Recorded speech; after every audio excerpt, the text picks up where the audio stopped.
یہ ایران کا آدمی حضرت عمر رضی اللہ عنہ امیر تھے، امیر المؤمنین تھے۔ اس وقت ایران کا ایک آدمی آیا، ابھی وہ مسلمان نہیں تھا، مسلمان نہیں ہے۔ ایران کا آدمی حضرت عمر کے زمانے میں آیا، مدینے میں آ کر پوچھنے لگا کہ تمہارا بادشاہ کہاں ہے؟ صحابہ سے پوچھتا ہے تمہارا بادشاہ کہاں ہے؟ صحابہ نے کہا ہمارا کوئی بادشاہ نہیں ہے، ہمارا کوئی بادشاہ نہیں، ہمارا امیر ہوتا ہے، ہمارا کوئی بادشاہ نہیں ہے۔ تو ایران کا آدمی کہنے لگا تو پھر تمہارا امیر کہاں ہے؟ صحابہ نے کہا کہ بیت المال کی کوئی چیزیں گم ہو گئی ہیں، بعض چیزیں کیا ہو گئی ہیں؟ گم ہو گئی ہیں۔ اللہ معاف فرمائے، بعض مرتبہ مسجد کی چیزیں گم ہو جاتی ہیں، مدرسے کی چیزیں گم ہو جاتی ہیں، نہ گھروں کی چیزوں کو چھوڑتے ہیں نہ اللہ کے گھر کی چیزوں کو چھوڑتے ہیں۔ اگر مدرسے اور مسجد کی چیزوں کو کہیں گم ہوتا ہوا پائے تو ذمہ دار اسے تلاش نہیں کرتے، جو خادمین ہیں ان پر زور ڈالتے ہیں، ان پر سختیاں کرتے ہیں۔ حالانکہ حضرت عمر رضی اللہ عنہ کے زمانے میں بیت المال کی چند چیزیں چوری ہو گئی۔ صحابہ کو ایران کا آدمی کہنے لگا کہ تمہارا امیر کہاں ہے؟ تو صحابہ نے فرمایا کہ بیت المال کی چند چیزیں چوری ہو گئی۔ وہ تلاش کرنے کے لیے امیر المؤمنین گئے، وقت کا بادشاہ، سب سے بڑا امیر گیا، اور دنیا میں سب سے پہلے امیر المؤمنین حضرت عمر کو لگایا۔ مسلمانوں کا امیر ہے، خلیفہ اول حضرت ابوبکر صدیق ہیں، لیکن امیر المؤمنین حضرت عمر رضی اللہ عنہ۔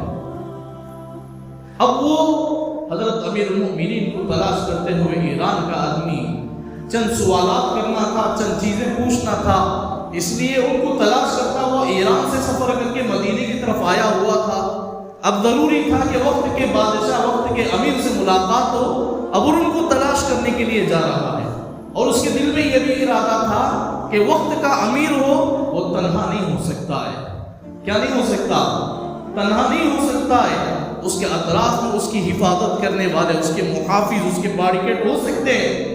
تو وہ تلاش کرتا ہوا جا رہا تھا، ایک آدمی کو درخت کے نیچے پایا، سویا ہوا، تھوڑی دیر وہاں بیٹھا اور ان سے پوچھنے لگا، جب جاگے تو پوچھنے لگا کہ تم امیر المؤمنین عمر کو جانتے ہو؟ انہوں نے کہا کہ میں خود ہوں، میں عمر ہوں، میں امیر المؤمنین ہوں، بولو کیا ہے؟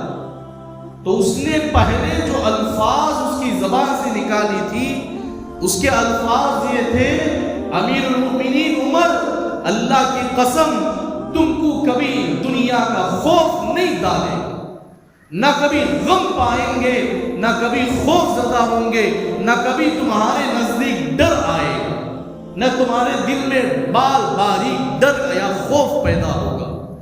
حضرت امیر المؤمنین نے پوچھا کیا وجہ ہے، اس کی کیا وجہ ہے؟ فرمایا کہ امیر المؤمنین میرا دل گواہی دیتا ہے کہ تم انصاف کرنے والے ہوگے، جس کی وجہ سے تم تنے تنہا ہر جگہ چلتے اور پھرتے ہو اور تنے تنہا درخت کے نیچے سوتے ہو۔ ہمارا بھی ایک وقت کا بادشاہ موجود ہے، لیکن لوگوں پر ظلم زیادتی کرتا ہے اور لوگوں کے مال کو دبا کر کھاتا ہے اور لوگوں پر زیادہ ظلم کرتا ہے، اور اپنی جان کی حفاظت کے خاطر سووں لوگوں کو اس کی حفاظت میں رکھا ہوا، کہیں اس کی جان پر حملہ نہ ہو جائے، کہیں اس کی جان کوئی نہ لے، کوئی اس پر حملہ نہ کر بیٹھے، اس لیے اس کے محافظ، اس کی حفاظت کرنے والے، اس کے باڈی گارڈ 100 آدمی سے زیادہ ہوتے ہیں۔ حالانکہ حضرت امیر المؤمنین پوری دنیا کے امیر تھے، وقت کے بادشاہ تھے، حالانکہ بادشاہ نہیں امیر تھے۔ تو اللہ نے اتنا بڑا عہدہ دینے کے باوجود بھی اللہ پاک نے بال باریک نہ ان کے دل میں خوف رکھا تھا، نہ ان کے دل میں ڈر رکھا تھا۔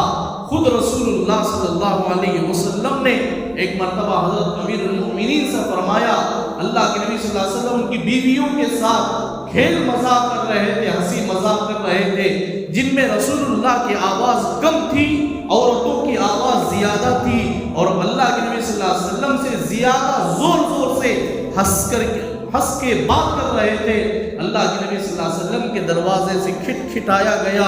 حضرت عمر رضی اللہ عنہ نے آواز دی کہ میں عمر ہوں۔ جب رسول اللہ صلی اللہ علیہ وسلم نے عمر کی آواز سنی اور عورتوں نے عمر کی آواز سنی تو پردے میں جا کر چھپ گئے، اور اللہ کے نبی صلی اللہ علیہ وسلم نے اندر آنے کی اجازت دی۔ جب وہ اندر آئے تو حضور کو مسکراتا ہوا دیکھ کر فرمایا اضحک اللہ سنک یا رسول اللہ، اللہ ہمیشہ آپ کو مسکراتا رکھے یا رسول اللہ، آپ کے مسکرانے کی کیا وجہ ہے؟ آپ نے فرمایا عمر، جب میرے پاس میری بیویاں کھیل مذاق میں بلند آواز سے بات کر رہی تھی، جب تمہاری آواز عمر کا جملہ سنا تو آواز خاموش اور نیچے کر لی اور خاموشی کے ساتھ پردے میں جا کر چھپ گئی۔ حضرت عمر رضی اللہ عنہ نے ان کی بیویوں سے، رسول اللہ کی بیویوں سے، ازواج مطہرات سے، امہات المؤمنین سے مخاطب کر کے فرمایا تمہیں ایک نبی سے بات کرنے کا سلیقہ معلوم نہیں ہے کہ عمر سے تم ڈرتے ہو، رسول اللہ سے نہیں ڈرتے ہیں۔ حضرت عمر رضی اللہ عنہ کی یہ جملے سن کر رسول اللہ نے فرمایا عمر، میری بیویاں کیا ڈرتی ہیں؟ تم سے شیطان بھی اتنا ڈرتا ہے کہ تم ایک گلی کے کونے سے نکلتے ہو نا تو دوسرے گلی سے شیطان چلتا ہے اور ڈرتا ہے جس گلی سے تم آؤ اس گلی میں شیطان بھی تمہارے سامنے آنے سے اور اس گلی میں چلنے سے ڈرتا ہے۔ اور حضور علیہ السلام نے اتنا بڑا مقام ان کو فرمایا، اور حضور صلی اللہ علیہ وسلم نے حضرت عمر کے بارے میں فرمایا لو کان بعدی نبی لکان عمر بن خطاب رضی اللہ عنہ، اگر میرے بعد کوئی نبی ہوتا تو عمر ہوتا۔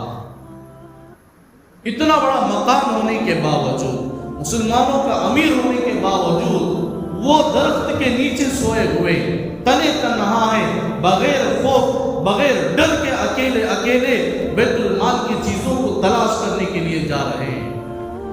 میرے دوستو، حضور اکرم صلی اللہ علیہ وسلم کی دعا حضرت عمر کے ساتھ تھی۔ اب وہ جو ایران کا آدمی کہنے لگا، امیر المؤمنین عمر رضی اللہ عنہ، حضرت عمر رضی اللہ عنہ سے کہتا ہے اے امیر المؤمنین، اللہ نے تمہیں اتنا بڑا مقام عطا کیا ہے اور اتنا بڑا مسلمانوں کے لیے حکومت کی چیز آپ کو بنائی ہے اور پوری دنیا کا بادشاہ آپ کو بنایا ہے، کاش کہ تم اپنے ساتھ کچھ ساتھیوں کو رکھتے۔ حضرت عمر نے فرمایا میرے ساتھ ایک ہے اور اس کے ساتھ میرا۔ ایران والا کہنے لگا کہ وہ کون ہے؟ انہوں نے فرمایا کہ میرے ساتھ اللہ، میرے ساتھ اللہ، بس وہ ایک ہے، میں اس سے ڈرتا ہوں۔ اور ایک اللہ کے نبی صلی اللہ علیہ وسلم نے فرمایا من کان للہ کان اللہ لہ، جو اللہ کا ہو جاتا ہے نا اللہ اس کا ہو جاتے ہیں۔ جو اللہ سے ڈرتا ہے، اللہ کی محبت میں مرتا ہے، اللہ کی محبت میں رہ جاتا ہے، اللہ اس کے ہاتھ بن جاتے ہیں، اس کے پاؤں بن جاتے ہیں، اس کی زبان بن جاتے ہیں، اس کے آنکھ بن جاتے ہیں، یعنی ہر کام اللہ کے موافق کرتا ہے، مخالف نہیں کرتا ہے۔ جب اللہ کے موافق ہو جاتا ہے اللہ اس کا رعب اور خوف اور دبدبے کو اللہ قوم کے دلوں اور سینوں میں بٹھا دیتے ہیں، اس کے سامنے آ کر بات کرنے میں جھجکتے، ڈرتے اور خوف کرتے ہیں۔ میرے دوستو، اللہ نے ادخلوا فی السلم کافہ، اے ایمان والو پورے طریقے سے اسلام میں اور ایمان میں داخل ہو جاؤ۔ جب ہم صحیح طریقے سے ایمان میں داخل ہو جائیں، جب ہم صحیح طریقے سے اسلام میں داخل ہو جائیں گے، شریعت مطہرہ پر شامل ہو جائیں گے، اللہ نے جتنی باتیں بتائی ہیں اس پر قائم رہیں گے، جتنی باتیں رسول اللہ نے بتائی اس پر مضبوطی سے رہیں گے۔ یاد رکھو، ہم جتنی آیتیں، جتنی احادیث سنے ہیں، ہم یقیناً اس پر عمل کرنا پڑے گا۔ نہیں سنے ہیں، سن کر عمل کرنا پڑے۔ ہم لاپرواہی کی زندگی نہ کریں، ہم لاپرواہی کی زندگی ہرگز نہ کریں۔ میں اپنے آپ کو بھی کہوں اور آپ سے بھی کہوں، پوری قوم سے کہتا ہوں، پوری دنیا والوں سے کہتا ہوں، کیا ہم اپنے چہرے پر رسول اللہ کی سنت رکھے پھر لوگوں کو دھوکہ دیں، نبی کا لباس پہنے لوگوں کو دھوکہ دیتے ہیں، یا ایمان لے آئے مسلمان بن کر؟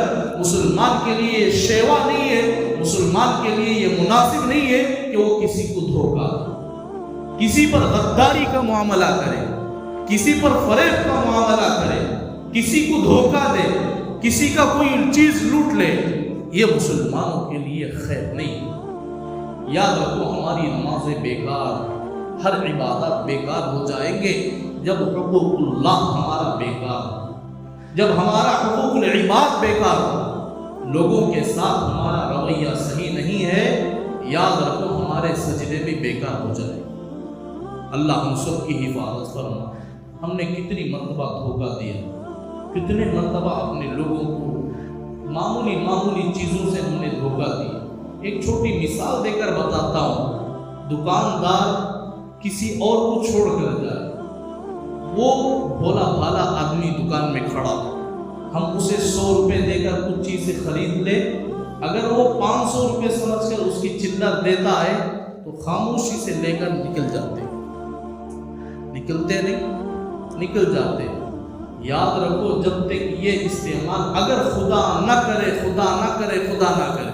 ان پیسوں سے ہم کوئی غذا استعمال کریں، کھانے پینے کی چیزیں استعمال کریں، اور وہ کھانے پینے کی چیزیں ہمارے خون کا قطرہ بن جائے، جب تک بدن میں وہ خون کا قطرہ رہے گا، بیت اللہ کا طواف بھی بیکار رہے گا، حج بھی کرنا بیکار رہے گا، ہمارے عمرے اور حج بیکار ہو جائے، روزے اور نماز بیکار ہو جائیں گے۔ یاد رکھو جب تک بدن پر خون کے قطرے حرام کے رہیں گے، ہمارے سجدے بیکار ہوں۔ اللہ ہم سب کی حفاظت فرمائے، اللہ ہمیں توبہ کی توفیق عطا فرمائے۔